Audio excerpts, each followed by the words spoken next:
E aí, moçada desenrolada, vamos pra cima, vamos com tudo.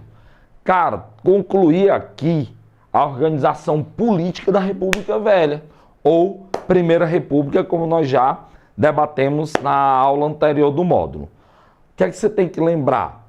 Nós vimos uma estrutura política fechada, leis, federalismo, tripartição dos poderes. Era como a justiça e o Estado brasileiro estavam montados. As regras do jogo foram estabelecidas daquela maneira. No entanto, nós sabemos que a dinâmica política e social acaba afetando a maneira como as regras, a Constituição e as leis vêm a funcionar. Então, como era que funcionava a política no Brasil dentro desse período? Aqui nós temos uma série de conceitos que são do seu domínio. Na realidade, o que a gente vai fazer hoje é mais bater um papo para compreender como esses conceitos se encaixam e principalmente ver alguns detalhes importantes de compreensão. Beleza? Primeira coisa, o voto de cabresto. Nós sabemos que o coronel ele controlava ali o eleitor na rédea curta, determinando em quem ele deveria votar. Como é que o coronel controlava o voto desse eleitor comum? Há duas maneiras. Primeira, que todo mundo lembra de cara, é a compra do voto. É dar o dinheiro, é dar uma casa para o cara morar. Obviamente não dá a propriedade da casa, mas a permissão para que ele more lá. É dar alimento, é dar instrumento de trabalho. Na época era uma carroça, era um burro, era um jumento para ajudar na lida do campo. É dar instrumentos de trabalho, é a enxada, é o ciscador, é a pá, é o balaio onde vai guardar mercadorias. Ele vai dar ferramentas de trabalho àquele indivíduo em troca do voto. Ou qualquer outro bem que o eleitor negociava, porque não se iluda. O eleitor ele negocia o voto. Ele chegava para o candidato, chegava para o coronel e dizia, eu quero isso para votar. Professor, então o cara não tinha consciência política. Pelo contrário, ele tinha consciência de que aquela era uma das raríssimas oportunidades na qual o político iria lhe dar alguma coisa de fato, que a maioria das vezes, depois do cidadão eleito ou do indivíduo eleito, não havia mais nenhum retorno para o povo. Então, o coronel controla o voto do eleitor através da questão econômica. Eu lhe dou algo em troca do seu voto. Não quero, eu sou um eleitor consciente, eu sou revolucionário, eu não admito que tentem comprar meu voto, eu vou votar de acordo com a minha consciência. Aí entra a segunda forma de controle do voto, que é a violência. É mandar bater, é mandar queimar a casa do cara, é persegui-lo. Inclusive, se o acirramento, a discussão em torno da questão do voto fosse mais acalorada, podia resultar em morte. Então, o coronel ele controla o voto do indivíduo através da compra e através da violência. E o Estado fazia o quê para proteger o eleitor? Nada. O Estado é controlado pelos coronéis. Então, cabia ao indivíduo escolher se ele iria votar porque vendeu o voto ou porque estava com a sua integridade física ali ameaçada. Era uma escolha complicadíssima. O coronel, nós sabemos que ele não controlava apenas um voto. Ele tem vários votos sob seu controle, que é o chamado curral eleitoral. O poder de um coronel, ele é medido não pelo seu dinheiro, não pela cabeça de gado, a quantidade de cabeça de gado que ele tem, não pelo cultivo de suas terras. O poder de um coronel é medido pela quantidade de votos que ele controla. Por isso que o curral eleitoral era tão importante. Esses conceitos que eu estou passando aqui, eles são presentes no campo. Na cidade, onde não tem um coronel, você tem um chamado cabo eleitoral. O cabo eleitoral não é só o sujeito que convence outro a votar.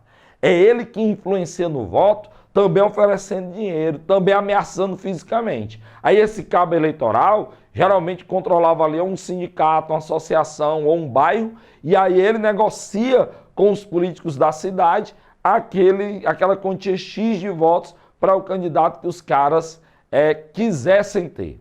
Uma coisa importante aqui dentro do debate entre o conceito de voto de cabresto e curral eleitoral é você lembrar que o coronelismo é a expressão de um poder local.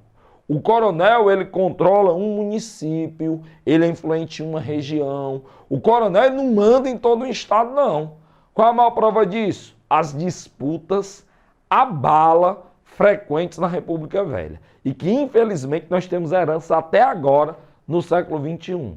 Quando o debate político ele é substituído pela violência de um candidato em relação ao outro. Os coronéis, eles vão se tornar pessoas ricas, ou vão aumentar a sua riqueza, ou vão aumentar a sua influência de acordo com o tamanho do seu curral eleitoral, mas a sua influência não passa do poder local.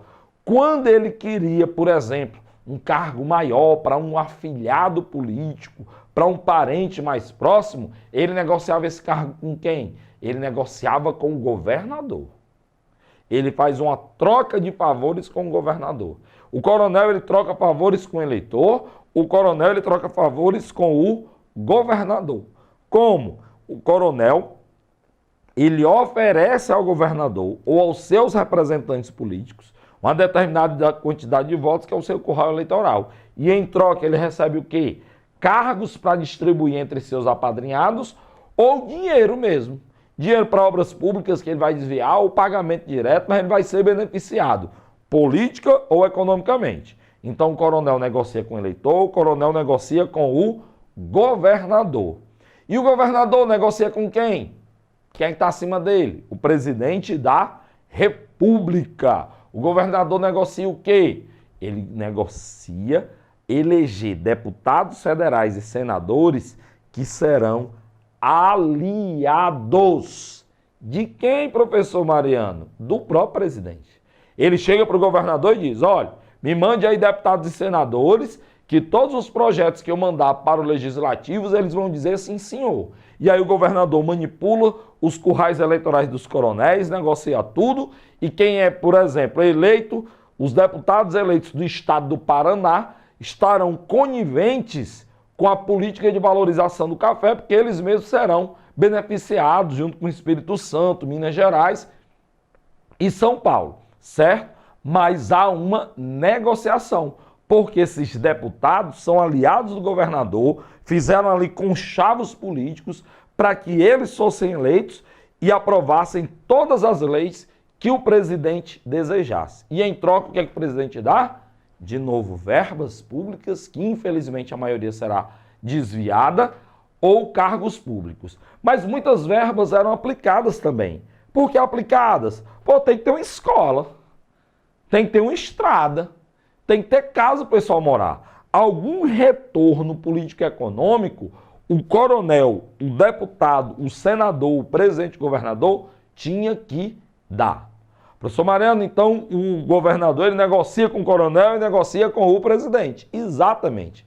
Eu estou fazendo esse jogo de palavras para que você perceba a formação do chamado clientelismo. Clientelismo é a troca de favores. São votos dos coronéis, dos governadores, por favores políticos. O presidente recebe esses deputados, senadores, recebe esses votos e dá em troca verbas e cargos para o governador, que por sua vez repassa para o coronel, que por sua vez repassa para o eleitor, de acordo com o que ele acha justo.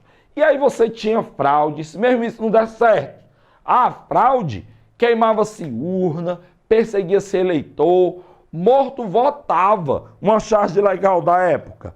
Você tem aqui um defunto levantando do caixão, um cara passando, ele dizendo, olha, leve meu título para a cidade para validar.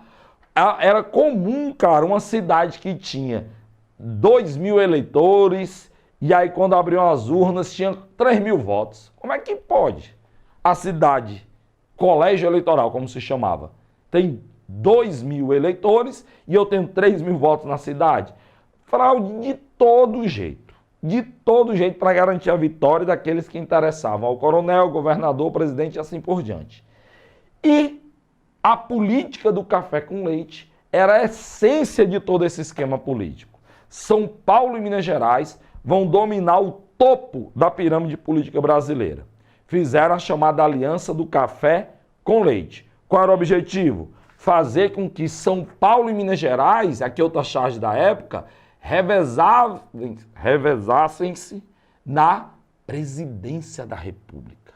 Qual era o interesse deles em estar na presidência? Trazer vantagens para o seu principal produto, que era o café. São Paulo e Minas Gerais vão se aliar para adotar uma política de valorização do café. São Paulo era rico por causa do café, Minas Gerais era rico por causa do café também. E o leite, professor? É só uma metáfora, pessoal, para fazer aliança entre os dois estados. Só que Minas Gerais tinha algo além do café. Ele tinha o maior colégio eleitoral do Brasil. Ou seja, para alguém ser eleito presidente nesse país, no período de 1889 a 1930, a República Velha, obrigatoriamente tinha que vencer em Minas Gerais e garantir assim a sua eleição. E por fim, os governadores tinham liberdade para fazer o que quisessem nos seus estados. O presidente da República, ou paulista ou mineiro, faziam essas negociatas para valorizar o café e o resto das coisas do país não lhes dizia respeito. Cada governador fazia do jeito que bem entendesse. Por exemplo, rapidamente, era proibida a reeleição. A Constituição de 1891 proibia. No Rio de Janeiro, Rio Grande do Sul, Mato Grosso, Pará, Bahia, Ceará, você teve governadores que foram reeleitos. A lei proibia. Quem é que deveria coibir isso? O presidente. O que é que ele fazia? Nada. Eram todos aliados seus. E havia um cegamento, digamos assim, um fechar de olhos da presidência em relação aos atos de corrupção dos governadores, e os governadores também não se intrometiam nos assuntos da presidência. Então a política dos governadores é a brincadeira do cada um cuida da sua vida. Os governadores cuidavam dos estados, São Paulo e Minas Gerais da presidência, e quem cuidava do povo? Ninguém. Aí é que lasca, né, pessoal? Desenrolando o Enem para você. Um abraço, até a próxima.